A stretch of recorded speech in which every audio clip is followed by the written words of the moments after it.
hindi naman ako stricto. It's just that the industry is not kind. Umani ng matinding reaksyon mula sa netizens ang naging pahayag ni Daniel Padilla matapos siyang sagutin ang mga nagsasabing sobrang strikto raw niya bilang isang artista at tila seryoso o matigas kapag ini-interview.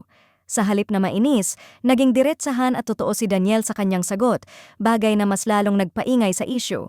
Ayon kay Daniel, "Hindi naman ako strikto, it's just that again, the industry is not kind, it's cruel, right?"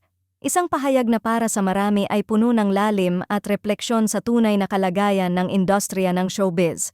Sa halip na depensahan lamang ang sarili, mas pinili niyang ipaliwanag kung saan nanggagaling ang kanyang pagiging maingat at seryoso, isang bagay na hindi raw agad nauunawaan ng iba. Matagal nang napapansin ng netizens na kapag ini-interview si Daniel, madalas ay kalmado, diretsyo at minsan ay tahimik siya.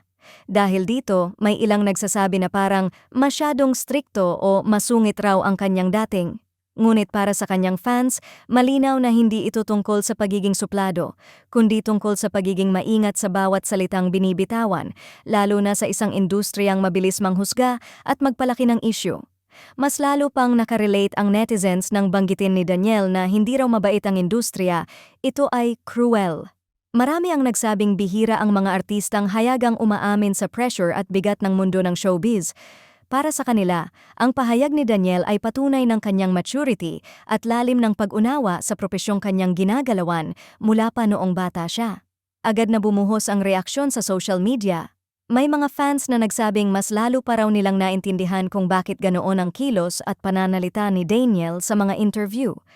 Ayon sa ilan, mas gugustuhin daw nila ang isang artistang totoo at maingat kaysa sa isang palaging nakangiti pero hindi naman genuine.